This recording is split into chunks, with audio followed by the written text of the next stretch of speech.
Rhaenyra is not your feminist girl boss is perhaps the most commonly heard rebuttal whenever someone points out that maybe it's kinda bad that she was usurped on behalf of her gender and killed via femicide. You might get a Margaret Thatcher comparison if they're feeling extra bold.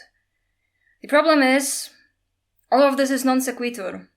I don't think anyone in earnest argues that Rhaenyra is a feminist, aside from maybe a bunch of 13-year-olds who read too many BuzzFeed articles.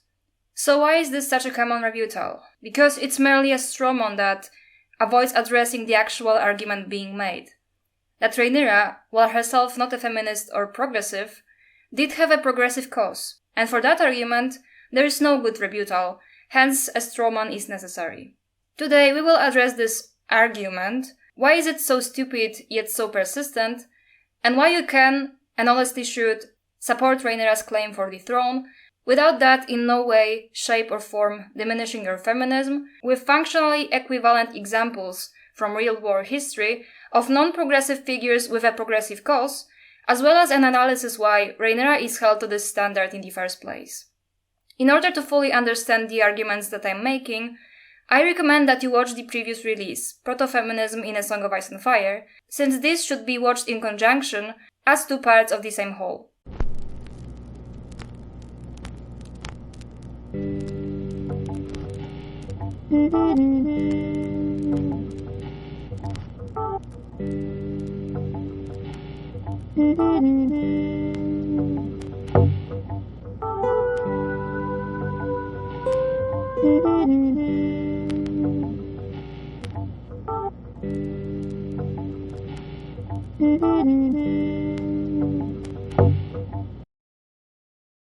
Before we start, remember that if you like my content, like, subscribe and share, so that more people can see it. Make sure to click the notification button so that you never miss a new video. Also, you can listen to this on Spotify if you prefer. Check the link in the description. And once more, I recommend watching the previous release about proto-feminism first. This video is done in collaboration with my friend JUNI, the only Stannis Stan I actually like, and Linus, a fellow Daenerys extremist. They are responsible for the historical research part of the essay, since I don't know too much about British history, and I would never subject myself to the torture of learning anything about it. Unless it's about how some crazy people accidentally found the remains of Richard III in some parking lot. Hilarious story. The following passage was written entirely by them, with some minor comments and adjustments from me. Please give them some love in the comments. This account will not be focusing on the rulers as individuals, but on the numerous and interesting similarities between their respective lineages.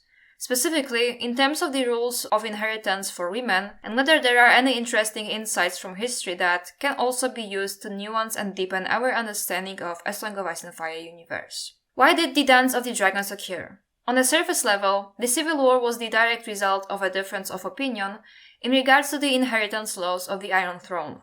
Opposition to Rhaenyra's claim should, in theory, be the result of a different interpretation of this law, of whether or not a ruling monarch can be considered above the rules of succession, and whether or not they should be allowed to bypass these rules when it is convenient for them. The main issue was that there really were no clear rules of succession, neither in England nor in Westeros. Succession was not regulated in laws, laid out in full in some legal document, but was the product of an organic legal system that developed on a case-by-case basis, eventually resulting in a system of more or less codified precedent.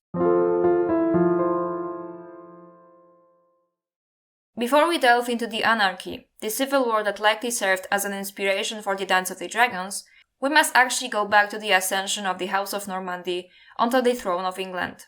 William the Conqueror was a descendant of Scandinavian Vikings, and the Duke of Normandy, a duchy in the north of France, directly to the south of the English Channel. Much like Aegon the Conqueror, he would go on to invade the Kingdom of England and place himself at its head, and the House of Normandy as its new ruling dynasty. Aegon and William differ in one crucial aspect though.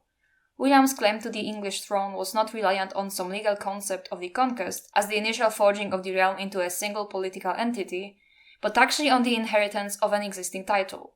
Firstly, on his own kinship to Edward the Confessor, the childless reigning King of England, with William being the grandson of Edward's material uncle.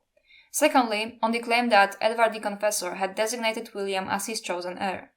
As there were several other claimants to the English throne at the time, all with their own familial ties to the ruling Wessex monarch, the main legitimizing factor in the succession of William the Conqueror was his designation as heir. Despite claims that Edward would eventually change his mind on his deathbed, this designation would function as the de facto justification for the Norman conquest and set a clear precedent for his children that the King of England could designate his heir. This was the principle of primogeniture, that the oldest child of the monarch constitutes their legitimate successor, but it was by no means a given standard in high medieval Western Europe. William adhered to the decidedly more Norman principle of permissable inheritance, possibly in an attempt to legitimize his own claim to the English throne, which would be considered illegitimate under primogeniture. The realm would instead be partitioned between his legitimate sons. William the Conqueror had 4 such legitimate sons: Robert, Richard, William, and Henry. In line with the principle of permissable inheritance, his oldest son Robert was designated as heir to the Duchy of Normandy, and his 3rd son William as heir to the Kingdom of England, Richard having died in a hunting accident several years earlier. The youngest son Henry was instead handed a large sum of money in order to purchase his own land.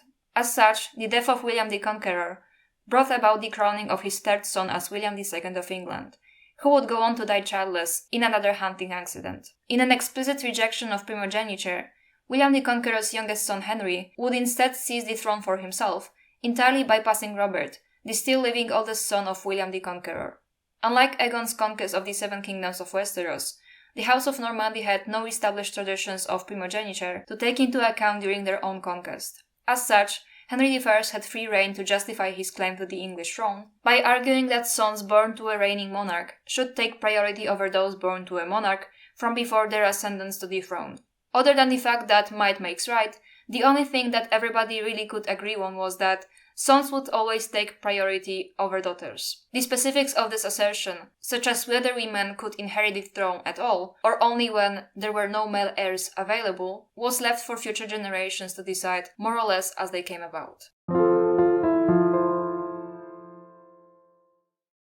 The first major issue of female inheritance in the Kingdom of England was tried in a succession crisis as early as 2 generations removed from William the Conqueror, with the death of his youngest son, Henry I of England. After his only legitimate male heir drowned in the English Channel, Henry I was left with only one potentially legitimate heir, his daughter Matilda. At the age of 7, Matilda was betrothed to Henry V of the Holy Roman Empire in a strategic alliance against the Kingdom of France. Thus, at 11, she was the Empress consort of the largest realm in Europe. She was well educated and expected to speak on the Emperor's behalf when necessary, going so far as to act as the Emperor's regent in Italy at the age of 16. Henry V died young and childless, leaving the then 23-year-old Matilda as a widow without any real ties to the empire. This allowed her father to recall Matilda to England and designate her as his sole heir. Naming his older brother, Robert of Normandy, as heir would raise the questions as to why Robert was not already the King of England, being the actual oldest son of William the Conqueror. This common theme of rejecting primogeniture in order to legitimize the reigning monarch's own claim to the throne was a praxis carried over from William the Conqueror. There was precedent in Edward the Confessor, designating William the Conqueror as his heir, for the designation of an heir carrying more weight than the specifics of primogeniture in the event of a succession crisis. To make the argument against Henry I's claim based on primogeniture would, indirectly, threaten the claim of the entire House of Normandy, effectively neutralizing the claim of Robert II of Normandy. The parallels with Rhaenyra are very strong here, but the case of Matilda also differs in several ways. For one, Rhaenyra actually grew up at court and had a strong relationship with Viserys, while Matilda spent a lot of her time away from her father. There's nothing to indicate that Viserys named Rhaenyra begrudgingly. Indeed, he had no sons, and preventing Daemon from ascending the throne was likely a reason as well, but Viserys never changed his mind regarding succession even when he had 3 sons from his second marriage. On the other hand, Henry I of England was all but forced to name Matilda as his heir, so that his own claim for the throne was not compromised. As mentioned earlier, Henry I ascended the English throne on the rather unconvincing principle that Robert was born before the ascent of William the Conqueror to the English throne, whereas Henry should take priority in the order of succession by virtue of having been born the son of a king. Whether he wanted it or not, he was essentially forced into backing his daughter as his heir in order to secure the legitimacy of his own kinship. Henry I gathered his court and forced them to swear loyalty to Empress Matilda as heir to the Kingdom of England. Much like Viserys I's Targaryen's attempt to secure Rhaenyra as his heir to the Iron Throne, the gathered nobles were not very impressed by the prospect of a female monarch. Among these subjects was Henry's nephew, Stephen of Blois. As soon as he heard of the king's death, he would immediately set sail for London and seize the throne for himself. The subsequent succession crisis would go to history as the Anarchy.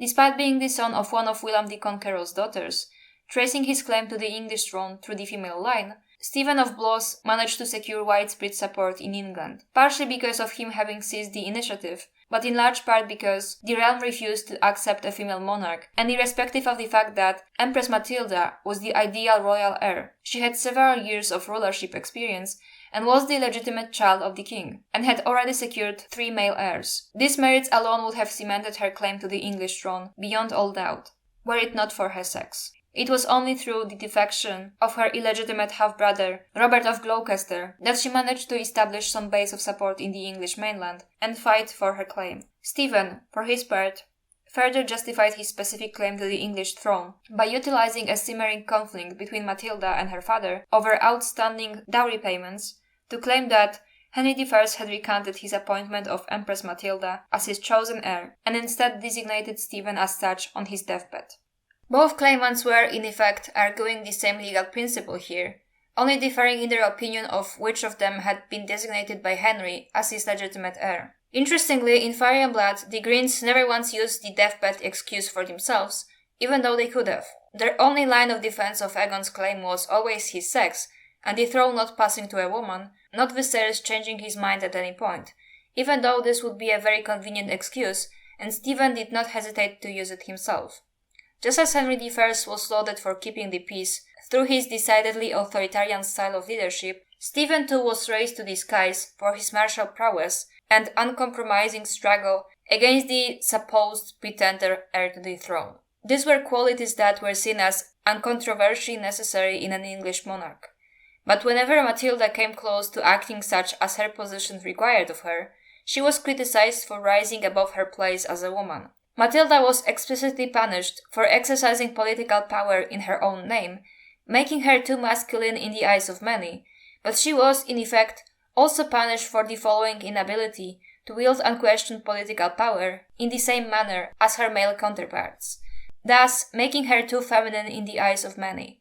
Having to delegate the leadership of her armies to Richard of Gloucester, or rather being actively forbidden from leading her own armies, also strengthened the martial and masculine appeal of Stephen. The culmination of the Anarchy took place at the Battle of Lincoln, where Empress Matilda's forces finally managed to capture Stephen and march on London for her coronation, not as the Queen of England, but as Domina Aglorum, or Lady of the English, in effect a female King of England, or what we would today refer to as Queen Regnant. Stephen's cause was at this time picked up by his wife and queen consort, Countess Matilda I of Boulogne. Since she and Stephen's rival have the same name, to avoid confusion, I will continue to refer to Matilda, daughter of Henry I, as Empress Matilda, and Matilda, wife of Stephen, as Queen Matilda. Just as Empress Matilda had once been praised and respected in her exercise of authority as the Empress consort of the Holy Roman Empire, Queen Matilda managed to rally Stephen's forces and lead them in battle as a fully fledged general, eventually routing Richard of Gloucester's army in battle and capturing him. Richard was later traded in an exchange of prisoners for the release and safe return of Stephen, shattering Empress Matilda's ambitions at crowning herself the King of England and turning the tide of the Anarchy into a permanent stalemate. The case of Queen Matilda and Empress Matilda shows that women certainly were allowed to wield authority as long as they wielded their authority on behalf of a man. Notice how Queen Matilda was allowed to be a full-fledged general, while Empress Matilda was seen as ill-suited to lead an army, and was actively prevented from that, using her gender as the reason. Both were women, but one was using her power on behalf of a man. However, nobody had a problem with Empress Matilda exercising power as a consort on behalf of her husband, Henry V of the Holy Roman Empire. It was perhaps for this reason that Empress Matilda would eventually relent and write herself out of the equation completely relinquishing her claim to the English throne and declaring that she was now fighting for the rights of her firstborn son, Henry. This would go on to turn the tide in her favour again, as the Norman barons could not help but view a 9-year-old boy as far more suited to the English throne than the most qualified woman on the planet. The anarchy ended in a compromise settlement, where Stephen would continue to rule as King of England throughout his lifetime, but would also accept Matilda's son Henry as his new heir. When Stephen eventually died, Matilda's son succeeded him as Henry II of England. Much like her time as Empress consort in the Holy Roman Empire, Matilda would rule Normandy as its regent, while Henry II focused his attention on the mainland. This differs from Rhaenyra, who had a stronger and more numerous base of support than Aegon, and never relinquished her claim for the throne. Matilda also survived the war and lived to see her son crowned, while Rhaenyra was killed as her presumably last remaining son watched. This may be because the events of the Anarchy happened during the High Middle Ages, whereas Westeros itself seems to mostly be based on the time period of the Late Middle Ages, where the views of female rulers began to differ. A small tidbit that further ties Rhaenyra and Matilda is that they both had a son with the same name spelled differently, Joffrey and Joffrey. I highlight this because Rhaenyra naming one of her sons Joffrey is often used to parallel her with Cersei, but in this particular instance, it's very clearly her to connect her to Matilda.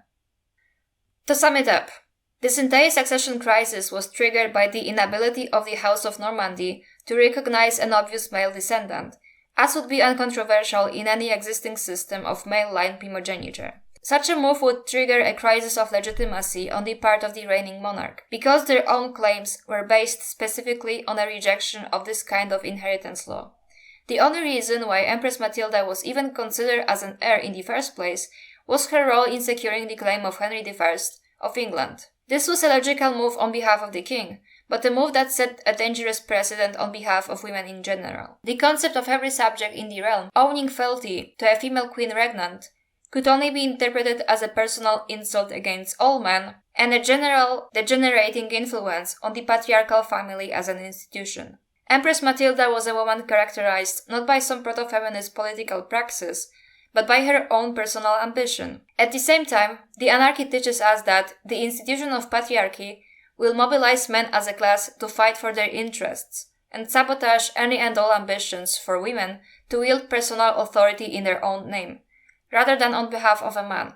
The ascension of Matilda to the English throne would not necessarily have radically transformed society by itself, but her not ascending has set a dangerous precedent to women everywhere. There are clear parallels to draw here between Matilda and Rhaenyra.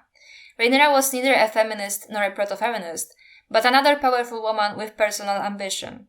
Her struggle for the Iron Throne was not a feminist struggle as such, but a civil war waged for her own personal ends. It is only in the context of fully militarized patriarchal reaction that her struggle becomes feminist in its content, in the sense that the object of her war must be the institution of patriarchy in general. Let us end this segment with a quote from Matilda, Empress, Queen and Warrior, by Catherine Hanley. We should remember her for what she actually did, not just for being the daughter of Henry, the wife of Henry, and the mother of Henry, as is written on her tombstone.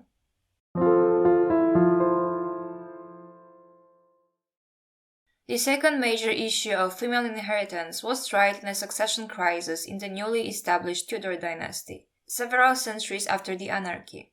The complete absence of male heirs resulted in the ascension of an entire series of queen regnants to the English throne, breaking with previously established precedents and forging a new England in its place. Empress Matilda's marriage to the Count of Anjou and the ascension of their son Henry II to the throne represented a break with the House of Normandy and the ascension of the House of Plantagenet. Despite some minor dynastic shenanigans when King Richard the Lionheart died in the Crusades without any heirs of his own, the House of Plantagenet would rule in an almost uninterrupted line of male line descendants for well over 200 years. The House of Lancaster, a cadet branch of the House of Plantagenet, took over the English throne after the death of the childless Richard II and ruled into the early 15th century. Conflicts with the rivaling House of York, yet another cadet branch of the House of Plantagenet, would result in the Wars of the Roses, one of the major sources of inspiration for the A Song of Ice and Fire series. At the end of the Wars of the Roses, the Lancaster king Henry VII married Elizabeth of York, forming the new Tudor dynasty as a union of two warring branches into one single dynasty again. The parallels between houses Lancaster and Lannister, the houses York and Stark, and the houses Tudor and Targaryen have already been discussed elsewhere. If the Plantagenet period in English history was characterized by a strong adherence to male line primogeniture, the Wars of the Roses represent the instability created by the inevitable lack of a clear male heir, creating an unclear order of succession with several competing claimants. While this would eventually be reunited into the House of Tudor, the inherent risk of catastrophic instability remained. The first Tudor king, Henry VII, was succeeded by his son Henry VIII, the infamous sex pest and serial wife killer. The most defining characteristic of his reign was, without a doubt, his desperate pursuit of a male heir, which would prevent yet another succession crisis from breaking out and plunging the country back into civil war. Throughout his lifetime, Henry VIII had a total of 6 wives and 3 children born in wedlock: Mary, Elizabeth, and Edward. Mary was the daughter of Henry's first wife, Catherine of Aragon, and is generally used to represent England's ties to Spain and Catholic Europe. Elizabeth, however, was the daughter of Anne Boleyn, chiefly an advocate of radical church reform, but also a figure with clear proto-feminist literary influences, such as Christine de Pizan's The Book of the City of Ladies. We spoke of de Pizan in the previous release. Henry VIII famously broke with papal authority and styled himself the supreme head of the Church of England, partially in order to divorce Catherine of Aragon and further pursue his own personal fixation on Anne Boleyn, and partially to seize the collected wealth of the churches and monasteries on behalf of the crown. Despite popular culture portrayals and contemporary propaganda showing her as a power-hungry seductress who sought to usurp the good and pious Catherine of Aragon, Anne Boleyn in fact did her utmost to avoid the king's romantic advances, vanishing from court life for years before finally relenting and deciding to marry him. In arguing that his first marriage was unlawful and invalid, Henry VIII would also formally renounce his daughter Mary as a bastard. The break with the papacy was not the result of some natural reformist inclination on the part of Henry VIII, but of a larger project of securing the lineage of the Tudor dynasty, of securing more male heirs. Actually leaning towards the more conservative end of Catholicism, the ideological content of the break with the papacy was to a significant extent the result of Anne Boleyn's own personal influence over the king. Anne would give birth to Henry VIII's second child, Elizabeth. Because the majority of Europe did not necessarily agree with the validity of his divorce from Catherine of Aragon, Elizabeth was also viewed as a bastard by large parts of the country. In terms of legitimacy, neither Elizabeth nor Mary were uncontroversial options as heirs, to say the least. Anne Boleyn most likely sealed her own fate after publicly questioning the king and his future Lord Privy Seal Thomas Cromwell for lining their own pockets with gold seeds from the monasteries. It was then decided that she will be accused of adultery with multiple men, one of them being her brother, and of plotting to kill the king. This was an obvious show trial, as evidenced by the executioner being ordered from France before the verdict had even been passed. It is often said that Anne Boleyn was executed for not giving Henry VIII a son. This is an oversimplification of the situation, reducing Anne Boleyn, the church reformer and politician, to Anne Boleyn, the wife and mother. If she did have a son, the king would have been unable to question her virtue and legitimacy without also severely hurting the dynasty as a whole. Thus, Anne Boleyn was not executed for not giving Henry a son, but she would not have been executed if she had managed to tie her own fate to that of the legitimate male heir to the Tudor dynasty. The day after the beheading of his previous wife, Henry VIII proposed and got engaged to Jane Seymour, who had been Anne's main rival for Henry's affection. Unlike his predecessor, Jane was largely uninterested in state affairs, and some even go as far as to claim she was illiterate. Fitting the archetype of a subservient and obedient woman, Jane Seymour is generally regarded as Henry's favorite wife. She died giving Henry and the Tudor dynasty its desperately needed legitimate male heir, Edward. After barreling through an additional 3 wives, Henry VIII would eventually die, leaving behind a single male heir, King Edward VI. Edward would reign for 6 years before dying prematurely at the age of 15, unraveling the entire Tudor dynasty in the process. Mary and Elizabeth had, by this point, been restored to the order of succession by an act of parliament, but were still circumvented on the grounds of, once again, having been declared as illegitimate by Edward VI. For lack of any male heirs, the English throne was supposed to pass to the teenage grandniece of Henry VIII, Lady Jane Grey. Unsurprisingly, the woman nicknamed the 9 Days Queen would not spend long on her throne before being swiftly imprisoned and eventually executed by the new Queen Mary I, the first recognized queen regnant in the history of the Kingdom of England. She chose to relinquish a lot of her power in her marriage to the opportunistic Philip of Spain, appointing him as her co-ruler. Despite her council doing their best to secure her independence as a ruler, this was not necessarily a position of much independence on her part. Since Mary was unable to produce a male heir, instead going through multiple phantom pregnancies, the English throne would instead pass to Henry VIII's second daughter, Queen Elizabeth I of England, known also as the Virgin Queen, due to the fact that she never married. Going down the exact opposite route of Mary, Elizabeth chose to embrace her virginity, not only because of her entirely understandable fear of childbirth and marriage, but also in an attempt to turn herself into a symbol of almost sexless authority. This ambition was exemplified in a speech given in preparation for repelling the expected Spanish Armada, where Elizabeth stated that, "I know I have the body but of a weak, feeble woman, but I have the heart and stomach of a king, and a king of England too."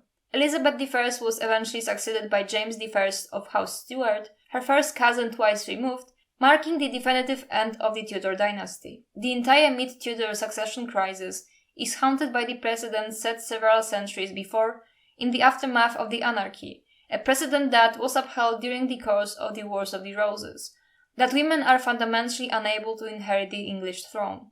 The presence of two daughters did absolutely nothing to dissuade Henry VIII in his search for a legitimate male heir to stabilize the Tudor dynasty, because he simply did not consider them as options. The dynamics between Mary and Elizabeth, not necessarily as they express themselves in the actual history of the Tudor dynasty, but as they are presented in current-day popular culture, expose a rigid Madonna whore complex. Mary is upheld as motherly, pious, obedient and subservient, beautiful in her suffering and passivity. Elizabeth, on the other hand, is derided for her ugliness, as well as her supposed bitterness and jealousy towards her traditionally feminine political counterparts. This is a distinctly patriarchal narrative, but a narrative that has stuck. Contemporary political propaganda laid the groundwork, and only in the last couple of decades have these narratives been dismantled on a systemic level. This, however, is a project that is actively being subverted by the gradual emergence of a Tudor fandom, idolizing the time period as it is depicted in popular culture in works such as the Tudor series or the works of Philippa Gregory, that lean into the patriarchal narrative precisely to idolize it. Those in the Tudor fandom who idolize figures like Anne Boleyn are in fact idolizing the fabricated personality of Anne, created by the collective headcanon industrial complex of misogynistic historiography, seen through the lens of popular culture. These people do not idolize her struggles for recognition, personal authority, and her own moral and political ends, but her imagined beauty, passivity, and innocence. Elizabeth I, executing one of the rival claimants to the throne, is dismissed as an act of jealousy and insecurity rather than the calculated political move that it in fact was. All of history, be it real history or fictional history, is seen through the lens of misogyny, either through a deliberate misreading of the historical evidence or through the dismissal of the actual historical content as a whole. Nowhere is this more clear than in the height of historical research in the Tudor fandom, consisting of throughout and recurring discussions about which of Henry VIII's wives were the prettiest. Non-conforming women are made palatable by molding them into the same sort of archetype that Mary is fitted into. This is true also for the A Song of Ice and Fire fandom, where figures like Daenerys and Arya are at times respected not for who they are in canon, but for who they are in the fanon, where significant parts of their personalities have been removed from the equation entirely and replaced with patriarchal archetypes, copied from more respectable women like Alicent and Sansa. Much like how there is a direct parallel between the propaganda of the time surrounding the figures of Mary and Elizabeth, there are also clear parallels to draw between this narrative and the general A Song of Ice and Fire fandom's view on figures like Alicent and Rhaenyra or Sansa and Arya. There is a pathological connection in patriarchy between the concept of women exercising authority in their own name and that of the even more terrifying concept of women's sexual autonomy. The ascendance of one woman with personal ambitions to the highest office of patriarchal society will not in itself dismantle patriarchy. Despite setting a new precedent in terms of the inheritance of the English throne, the precedent set by the reign of Mary I and Elizabeth I was accepted precisely because it did not challenge patriarchy in any meaningful way. Elizabeth willingly resigned herself to acting as the woman patriarch of England, adopting the role of Queen Matilda from the Anarchy, but on behalf of all men rather than that of only Stephen. Supporting Rhaenyra is not necessarily a feminist act on its own, but the system that tore her down is the same system that has been keeping historical figures like Empress Matilda down. While feminism cannot win by elevating a single privileged woman to the level of patriarch, feminism must defend all women against all patriarchal violence. Neither Matilda nor Elizabeth nor Rhaenyra are feminist political actors in any sense, but they are women, and there are no circumstances under which patriarchal violence by men against women is justified. What is missing in the histories of both Westeros and the houses of Normandy and Tudor is a real feminist movement that can advance the feminist project in other arenas than the internal politics of the nobility. This requires organization of women as a class from the bottom up, not just placing your faith in larger-than-life figures. However, the material conditions for such a movement did not exist in these specific contexts. In that regard, we have the luxury of not having to fall into the same traps as our proto-feminist predecessors. Female monarchs are not an immediate threat to patriarchy as such, even if it can be argued that there are eventual trickle-down effects from reforms at the top of society. There is, however, a very immediate sense of impending doom in the social elites of both England and Westeros as soon as they are faced with the prospect of a queen regnant. This is patriarchy, and its violence is a gendered violence against the cause of women's liberation. By supporting this kind of patriarchal reaction, you are in effect supporting misogyny in its most vicious and mobilized form. The same instinct that gave rise to the reaction against Empress Matilda is currently operating in the A Song of Ice and Fire fandom. Patriarchy wages an ideological war wherever it can, in the arena of reality as in the arena of fandom. Team Green is not the product of bad ideas, but part of a larger system of women's oppression.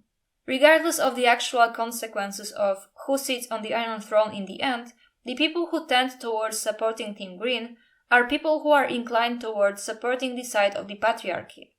Our cause is not to defend fictional characters like Rhaenyra on behalf of either their own interests or of the small folk of Westeros.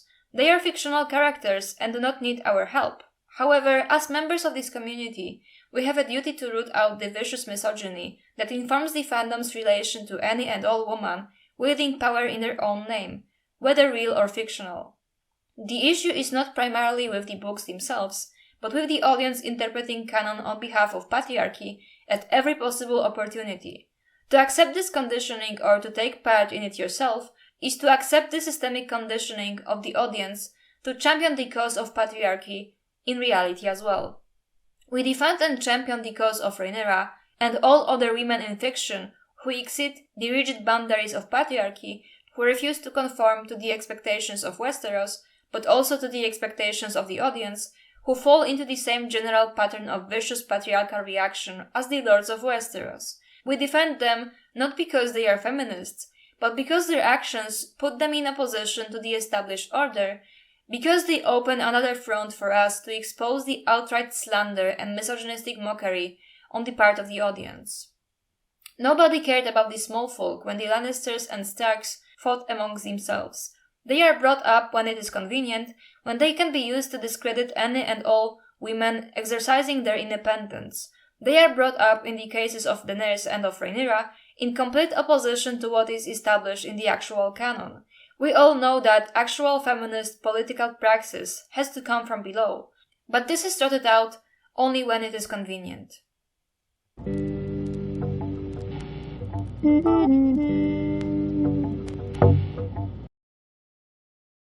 The whole argument that is being made, the same argument that is conveniently ignored and strawmanned into "you think Rhaenyra is a feminist girl boss," is that even her acting in her own self-interest, and even her thinking that she is the exception, would have positive ripple effects for the political system of Westeros for generations to come. That is because the law of Westeros is not necessarily codified in any way, shape or form, and mostly works on precedents. The laws of inheritance in the Seven Kingdoms are modeled on those in real medieval history, which is to say, they were vague, uncodified, subject to varying interpretations, and often contradictory. A man's eldest son was his heir, after that the next eldest son, then the next, etc. Daughters were not considered, while there was a living son, except in Dorne, where females had equal rights of inheritance according to age. After the sons, most would say that the eldest daughter is next in line. But there might be an argument from the dead man's brothers, say. Does a male sibling or a female child take precedence? Each side has a claim. There are no clear-cut answers, either in Westeros or in real medieval history. Things were often decided on a case-by-case basis. A case might set a precedence for later cases, but as often as not, the precedents conflicted as much as the claims. In Westeros, aside from Dorne, the Andal law is the guiding principle of inheritance. Or rather, a set of Andal precedents, I would call it, since there is no official Andal law codified anywhere. Let me refer to it as such, since calling it law does not sit right with me. Based on these precedents, the eldest son inherits, then the younger son, and so on, and if there are no sons, then a daughter. A brother is technically behind the succession if there are living offspring, even if it's a daughter. But we see that, once again, the Andal precedents change depending on convenience. For instance, after the deaths of Aegon III and his son Daeron I, the latter of whom died childless, Viserys II ascended the throne, with a claim from his brother Aegon. That in spite of the fact that Aegon still had a living eldest daughter, Dana, and the Andal precedents say plainly that a daughter is next in line of succession. Thus, there is a clear line of precedents drawn between those who came before and after Rhaenyra, and the further restricting of the Andal precedents after the dance only solidifies the argument that Rhaenyra's succession would have changed something. The dynasty started with Visenya and Rhaenys being Aegon's genuine co-rulers, who sat the Iron Throne and had the power to enact laws. But already Aegon's son Aenys overlooked the claim of his daughter Rhaena, not bothering to make her and her husband Aegon the Uncrowned joint heirs, in spite of her being the eldest among her siblings. It was also Jaehaerys who crowned himself as king ahead of her, which she did not hesitate to point out. You have everything and I have nothing. You have my throne. Content yourself with that. To be fair, I don't think that Rhaena was in the right state of mind to sit the Iron Throne, nor that she particularly wanted it, but the inclusion of this line is nonetheless revealing. Alysanne and Jaehaerys were only Aegon's grandchildren, yet he did not see her the way Aegon saw his sister wives. Men oft speak today of Queen Alysanne's laws, but this usage is sloppy and incorrect. Her Grace had no power to enact laws, issue decrees, make proclamations, or pass sentences. It is a mistake to speak of her as we might speak of the Conqueror's queens, Rhaenys and Visenya. More precedents have been set during the Great Council of 101 AC. In the eyes of many, the Great Council of 101 AC thereby established an iron precedent on matters of succession. Regardless of seniority, the Iron Throne of Westeros could not pass to a woman, nor through a woman to her male descendants. Was there any way to overrule that? Of course there was, by setting other precedents, which could overrule the previous ones. Once his mourning for his wife and son had run its course, the king moved swiftly to resolve the long-simmering issue of the succession.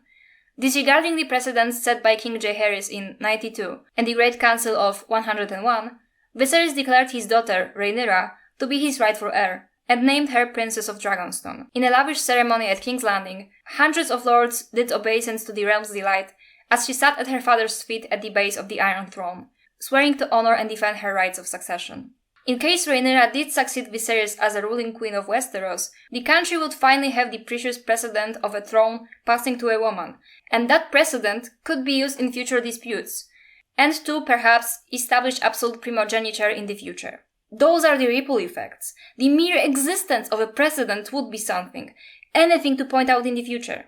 Even if she is a bad queen, even if she merely works on her self-interest, even if she is a girl-boss corporate feminist Margaret Thatcher. Anything at all would suffice. And after Rhaenyra, we see the devastating effects of that precedent not being set, with Dana being usurped by Viserys, and the women of House Targaryen being reduced to mere cattle to be abused, sold and raped. Going from Visenya and Rhaenys to Nairis, within a span of several generations, is simply devastating. This is the crux of the entire argument, one that is twisted into, oh, but you think Rhaenyra is a girl boss and a feminist, therefore you're dumb, because you don't see she acts in her self-interest and is not perfectly progressive. The nuances of the situation requires one to understand that everything in a feudal system hinges on precedents, and setting precedents is often the only viable way to introduce progress. Or severe regress, as it had happened, because the law of Westeros actually became more regressive after the Dance of the Dragons. My lords, it makes no matter. They are both girls. Have we learned so little from this slaughter? We must abide by primogeniture, as the Great Council ruled in 101. The male claim comes before the female. Here, written clear as a day for you to see, the Dance of the Dragons set those devastating precedents. The whole argument as to why Baela and Rhaena could not be crowned was because there now existed a precedent of going to a whole war to prevent a woman from being crowned. These are the ripple effects. They are lying on the ground. Just take them!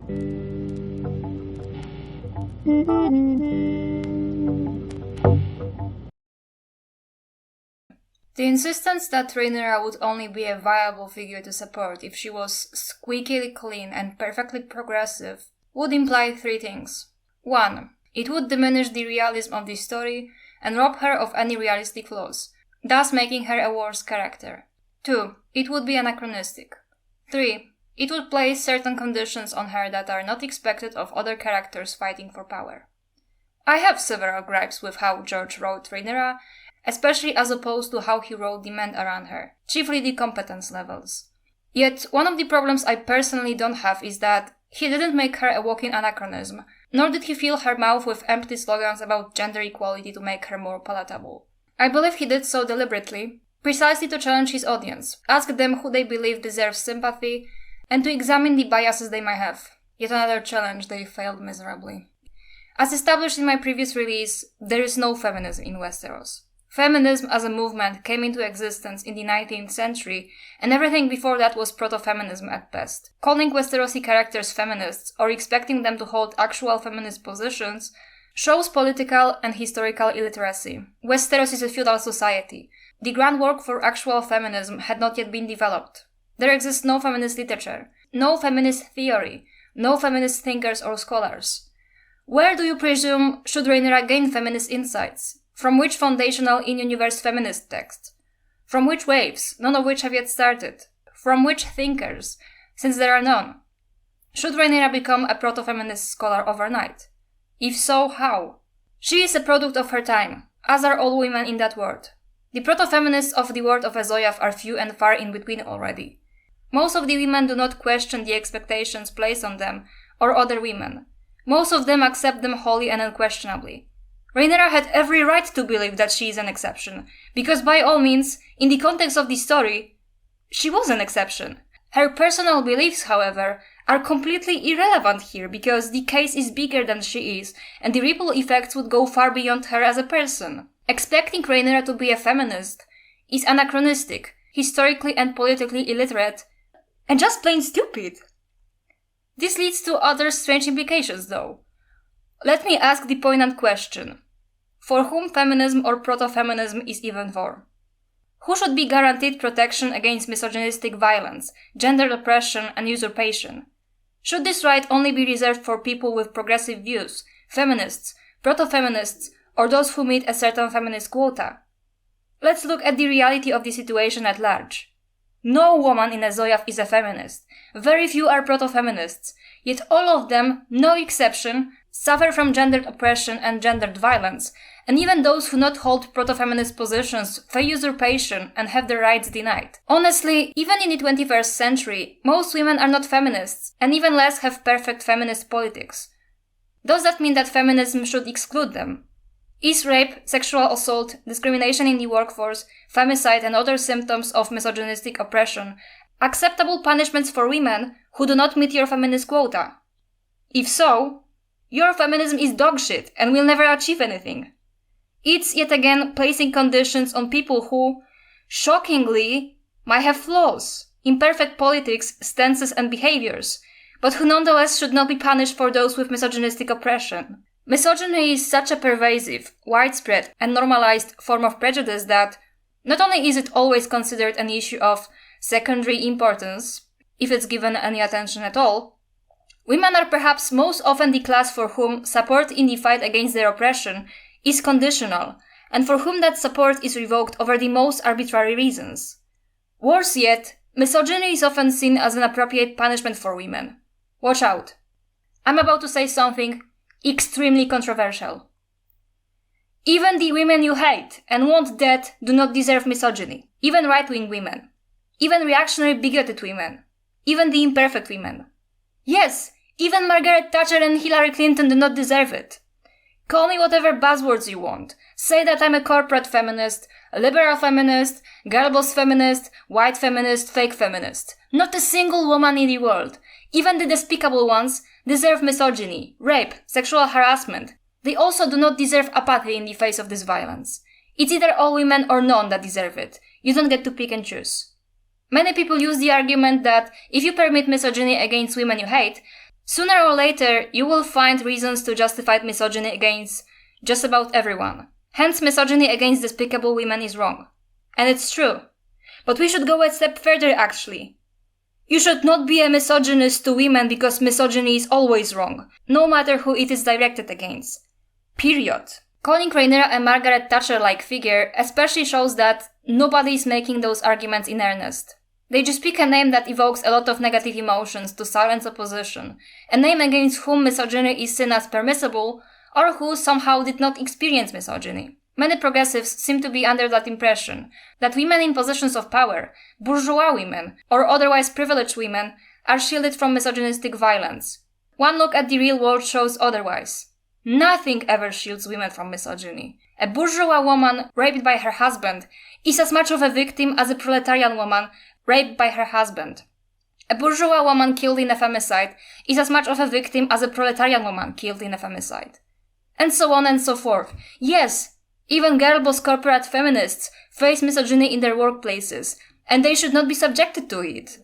Period. No exception. If you are able to realize that despicable trans people don't deserve to be misgendered, if you are able to realize that despicable people of color don't deserve racism, if you are able to realize that despicable gay people don't deserve homophobia, why do you believe that misogyny is a permissible punishment for a woman that you disagree with, dislike, or find despicable? Or otherwise, why are you indifferent towards it? Is protection against oppression solely a matter of punishment and reward? Because this is where it always leads to. If you believe that certain women should be excluded from protection from misogyny, eventually you will find reasons to deny protection to any woman that made any transgressions in your eyes, and find it permissible to punish them with misogynistic violence. Worse yet, again, Rhaenyra is not even a Margaret Thatcher. She simply has less than perfect politics. Ask someone how Rhaenyra is a Margaret Thatcher of Westeros, and you won't get a response. Because you're not meant to ask that question. You are meant to be silenced by invoking a name that is near universally hated. And funnily enough, there's actually very little other examples you could give here. Why? Because historically, women have been so strongly prevented from accessing power that few of them had the ability to become evil, despicable war criminals. And, interestingly enough, the sole reason why Thatcher was able to reach the position she did was precisely because she was operating within the safety of the status quo of the Tory party. She threatened nothing, thus it was permitted for her to reach the position she did. But that's a digression.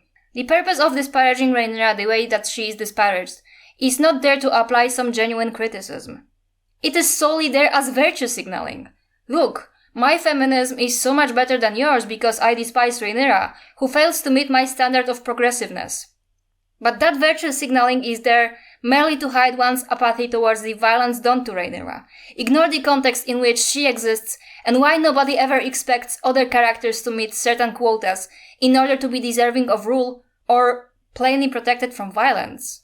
Another instance of political and historical illiteracy comes from the holier-can-do attitude of Rhaenyra would be a feudal monarch, monarchy and feudalism are bad, Therefore, I won't support her. That once more is empty virtue signaling there to avoid addressing uncomfortable truths about Rhaenyra's story and give oneself plausible deniability to the apathy towards the misogyny she experienced. Like the feminist argument, it expects Rhaenyra to act anachronistically. It would be one thing if the people who go against Rhaenyra were willing to proclaim a republic instead of preserving the monarchy, but it's not the case. Monarchy existed in Westeros for thousands of years and continues alive and well, even in the current timeline of A Song of Ice and Fire. In Westeros, the concept of a republic is virtually unknown. Actually, it is foreign to almost everyone in Planetos. Even the free cities are not necessarily republics. The closest thing to a republic we got was Valyria, where nonetheless only land-possessing citizens were allowed a vote, similarly to today's Volantis. There is no material basis for the abolition of monarchy in Westeros. Not a single character in the story makes steps towards changing it, especially not the Green faction. And they are not challenged, so why would Rhaenyra be expected to do so? Should she not only familiarize herself with the non-existing feminist theory, but also presumably develop the political theory that would be the basis of the birth of republicanism? Upon taking the throne, should she immediately abdicate and proclaim a republic? If so, how? What would be the reaction of her liege lords if she stripped them of their feudal privileges? This would likely result in another reactionary war to preserve the system, and since you guys despise revolution and revolutionary violence with every fiber of your being, you would not support her taking those steps either. Do you realize how stupid all of this sounds? Do you see how absolutely idiotic it is to hold Rhaenyra to these insane standards? Are you aware of how goofy and unrealistic a story would be if Rhaenyra looked at you, the reader, and said, "I'm a feminist now, and also I'm abolishing a monarchy and introducing fully automated luxury gay communism"? Normally, I would assume it to be a severe case of expecting the writer to hold your hand and guide you through the answers. But this is actually a malicious virtue signaling smokescreen, and that virtue signaling smokescreen is there to give yourself plausible deniability towards the apathy you feel towards Rhaenyra's fate, which is rooted in extreme misogyny. The fact that she faces more scrutiny than male monarchs acting in their own self-interest, whose actions would not change a thing, is already quite telling. Nobody argues that Rob's cause in the main series was unjustified, and plenty of people still support it, even though Rob was also acting entirely in his self-interest. We see the devastating effects of his war. He was fighting to become a monarch and preserve the feudal system within his kingdom. He did nothing to stop his armies from raping and pillaging. He did nothing about his bannermen practicing the law of the first night that was officially outlawed. He went south when he very clearly should have went north to fight the existential threat to all humanity, as opposed to play toy fucking soldiers. The vision in the House of the Undying shows Robb and the rest of the living kings as dwarfs raping a beautiful woman that represents Westeros. Thus, the narrative does criticize Robb for these acts, but it flies under the radar because he acts within the status quo. It is seen as his God-given feudal right to be a male monarch fighting for his self-interest. It is not in Rhaenyra's God-given right to be a female monarch fighting for her self-interest, because a female monarch is actually outside of the revered status quo. Robb's cause is infinitely less justifiable than Rhaenyra's cause. Yet nobody points this out. Nobody says that you should support Robb or Northern independence only if it was a republic, or put conditions on your support for him. That argument, however, is used against Rhaenyra. The support of Rhaenyra for many people hinges on her being a feminist herself, even though she physically cannot be one. The support for Robb does not hinge on him being a republicanist or doing anything progressive, really. At the end of the day, this is all it boils down to. This smokescreen is a plausible deniability towards siding with the status quo, as is usually the case in this fandom, which is why I so often say that most of the audience is right-wing, even those who give empty platitudes to the progressive ideas. The Rhaenyra is not a feminist girl boss argument is precisely there to side with the conservative status quo without having to answer to it.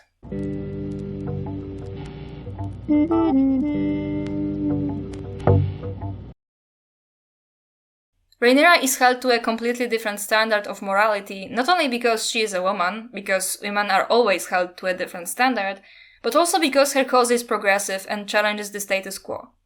The goalpost is endlessly moved until you have all the plausible deniability you need.